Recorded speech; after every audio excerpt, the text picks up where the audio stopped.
नमस्कार। आज है फरवरी की 19 तारीख, दिन रविवार। बिहार के खबरों के साथ मैं हूँ राजेश टीवी। सुनते हैं पहले मुख्य समाचार।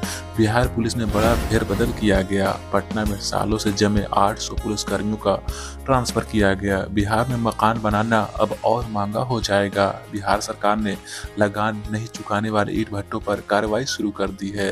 केंद्रीय वित्त मंत्री निर्मला सीतारमण ने कहा है कि राज्यों को जीएसटी मुआवजे की लंबित राशि का पूरा भुगतान आज से कर दिया जाएगा। मौसम विभाग के अनुसार राज्य में ठंडी पछुआ हवाओं के कारण तापमान में बढ़ोतरी होने की वजह से लोगों को दिन में गर्मी का एहसास हो रहा है। पिछले 24 घंटे में राज्य के अधिकांश जिलों के अधिकतम तापमान में बढ़ोतरी हुई है। श्रोताओं, समाचार विस्तार से जानने से पहले नीचे दिए गए कमेंट बॉक्स में लिखकर बताएं कि इस न्यूज बुलेटिन को आप किस जगह से सुन रहे हैं और यह न्यूज बुलेटिन आपको कैसा लगता है। अब समाचार विस्तार से। केंद्रीय वित्त मंत्री निर्मला सीतारमण ने कहा कि राज्यों को जीएसटी की मुआवजे की लंबित राशि का पूरा भुगतान आज से कर दिया जाएगा।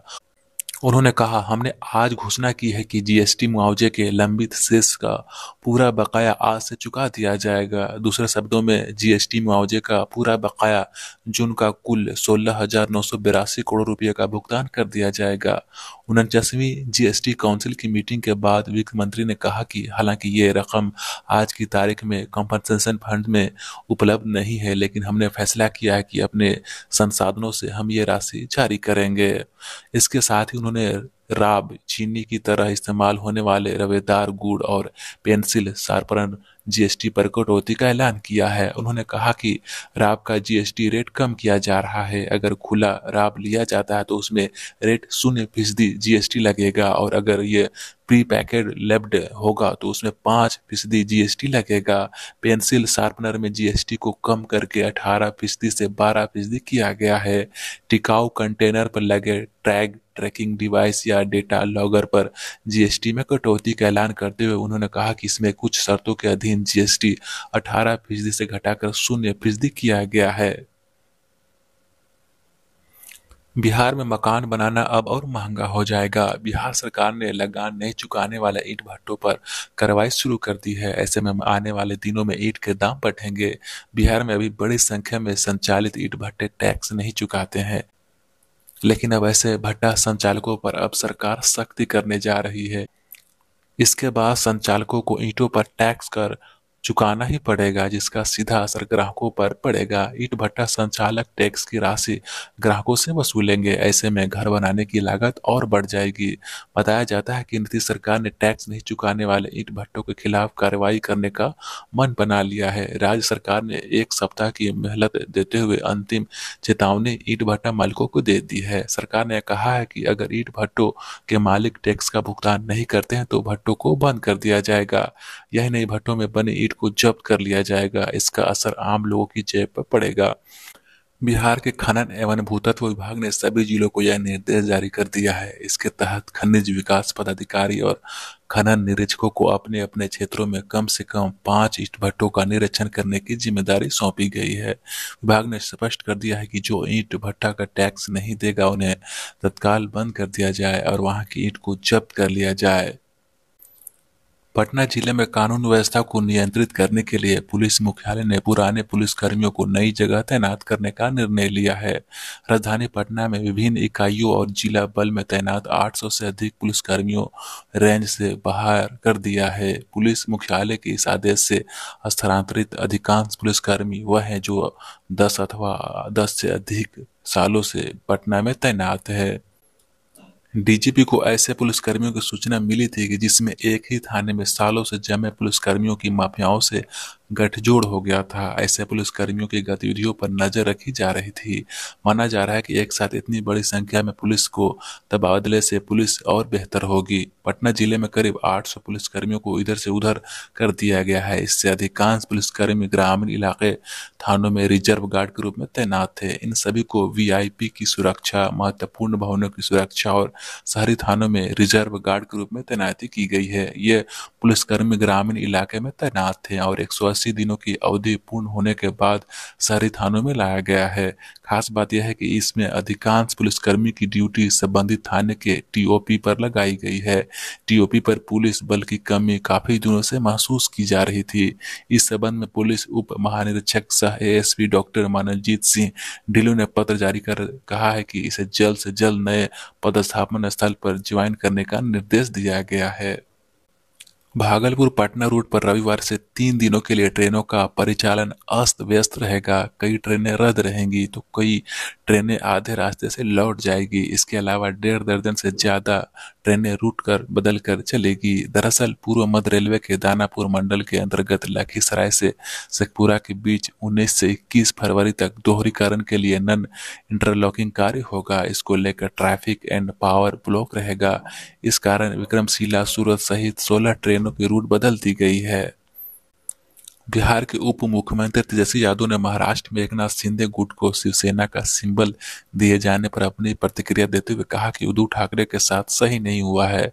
शनिवार को राजधानी के एसके मेमोरियल हॉल में भाकपा माले के राष्ट्रीय अधिवेशन में शिरकत करने पहुंचे तेजस्वी यादव ने कहा कि यह चुनाव आयोग का फैसला है। मुझे लगता है कि उद्धव जी के साथ ठीक नहीं हुआ है। उन्होंने मंत्रिमंडल विस्तार को लेकर कहा कि हम सभी कांग्रेस का इंतजार कर रहे हैं। इससे पूर्व राष्ट्रीय अधिवेशन को संबोधित करते हुए तेजस्वी यादव ने कहा कि भाजपा मनुस्मृति की थ्योरी को संविधान बनाना चाहती है। आज देश में मंदिर मस्जिद गाय की चर्चा हो रही है। मुसलमानों से वोटिंग का अधिकार छीनने की बात कही जा रही है, लेकिन नफरत की राजनीति फैलाने वाले लोग यह जान ले कि किसी देश का बाप नहीं जो देश की जनता से वोट देने के लिए छीन सके। तेजस्वी यादव ने कहा कि कांग्रेस मुक्त विपक्षी दल है, लेकिन वो अपनी भूमिका नहीं निभा रही है। भाजपा के खिलाफ सभी दल एकजुट हो रहे हैं, लेकिन कांग्रेस की तरफ से विपक्षी एकजुटता को लेकर कोई पहल नहीं की जा रही है। उन्होंने कहा कि आज केंद्र की सत्ता से भाजपा को उखाड़ फेंकने के लिए सभी विपक्षी दल एकजुट होकर तैयार है, लेकिन कांग्रेस की तरफ से विपक्षी एकजुटता को लेकर ठोस पहल नहीं की जा रही है। तेजस्वी यादव ने कांग्रेस एकजुटता के लिए पहल करने की अपील करते हुए कहा कि कांग्रेस जहां सीधा मुकाबला भाजपा के साथ है वहां वह टक्कर ले, लेकिन जिन जगहों पर दूसरे दल भाजपा को टक्कर देने वाले हैं वहां रीजनल पार्टियों को ड्राइविंग सीट पर आने दे। तेजस्वी यादव ने कहा कि विपक्षी एकजुटता के लिए कांग्रेस को अब देर नहीं करना चाहिए। नालंदा पुलिस ने साइबर अपराधियों के विरुद्ध चलाए जा रहे विशेष अभियान में लहेरी थाना की पुलिस ने 3 साइबर ठग को गिरफ्तार किया है। नालंदा की पुलिस ने नवादा जिले के नादरीगंज पुलिस सहयोग से 3 साइबर ठगों को गिरफ्तार करने में सफलता हासिल की है। पुलिस ने साइबर ठगों के पास से विभिन्न बैंकों के कुल 108 एटीएम कार्ड, एटीएम क्लोन करने वाले एक मशीन सहित 8 अन्य सामान को भी बरामद किया गया है। गिरफ्तार साइबर ठगों से गहराई से पूछताछ की जा रही है। भारत और ऑस्ट्रेलिया के बीच हो रहे टेस्ट मैच का दूसरा दिन खत्म होने तक ऑस्ट्रेलिया ने 1 विकेट के नुकसान पर 61 रन बना लिए हैं। दिल्ली के उपराज्यपाल वीके सक्सेना ने मेयर चुनाव के लिए 22 फरवरी की तारीख को मंजूरी दे दी है। राजनिवास के अधिकारियों ने शनिवार को इसकी जानकारी दी। शिवसेना उद्धव बाला साहेब ठाकरे अध्यक्ष उद्धव ठाकरे ने शनिवार को अपने समर्थकों से कहा कि पार्टी का धनुष और बाण चुनाव चिन्ह चुरा लिया गया है और चोरों को सबक सिखाने की जरूरत है। प्रधानमंत्री नरेंद्र मोदी अडानी ग्रुप और हिडनबर्ग रिपोर्ट को लेकर की गई टिप्पणी पर भारत के विदेश मंत्री एस जयशंकर ने दिग्गज अमेरिकी कारोबारी जॉर्ज सोरोस की तीखी आलोचना की है। अमेरिका के मिसिसिपी में एक शख्स ने 3 बंदूक से अपने पूर्व पत्नी और अन्य 5 लोगों की हत्या कर दी। पुलिस के मुताबिक ये घटना मिसिसिपी के एक छोटे से गांव अगरपत्ता में हुई है। भारतीय कम्युनिस्ट पार्टी, मार्क्सवादी लेनिनवादी रिपब्लिकन ने 11वें जनरल कन्वेंशन में बिहार के उप मुख्यमंत्री तेजस्वी ने कहा है कि जो लोग भारतीय जनता पार्टी के खिलाफ बोलने पर छापे मारे जा रहे हैं। तुर्की में आए भूकंप में घाना के फुटबॉलर कृष्णन एत्सु की मौत हो गई है। भूकंप के करीब 2 हफ्ते बाद उनका शव मलबे के नीचे मिला है। छपरा में दरियापुर के फतुह के लखना खैरा गांव में गई बारात में हर्ष फायरिंग के दौरान गोली लगने से युवक की मौत हो गई। जयमाला के दौरान फायरिंग की गई थी। गोली लगने के बाद युवक जख्मी हो गया। उसे निजी क्लिनिक में ले जाया गया, जहां इलाज के दौरान उसने दम तोड़ दिया। सिवान के जीबी नगर और बड़गिया थाना क्षेत्र से 6 बदमाश गिरफ्तार किए गए हैं। पिस्टल, गोली और नशीला पदार्थ बरामद हुआ है। बदमाशों के पास से 4 देसी पिस्टल और 1 देसी रिवाल्वर बरामद किए गए हैं। नशीले पदार्थ की कीमत 3 लाख रुपए से ज्यादा बताई जा रही है।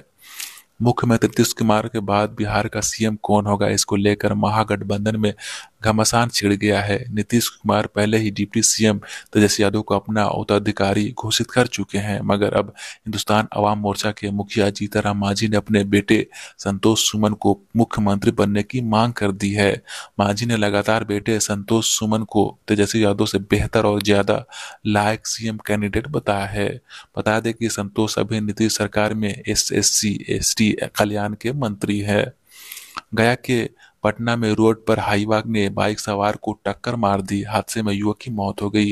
हाईवा चालक गाड़ी छोड़कर फरार हो गया। घटनास्थल पर चंदौती और चकन थाना की पुलिस पहुंची। मृतक युवक बेलागंज के विरसोद का रहने वाला बताया जा रहा है। शव को पुलिस ने अपने कब्जे में लेकर पोस्टमार्टम के लिए मगध मेडिकल कॉलेज भेज दिया है।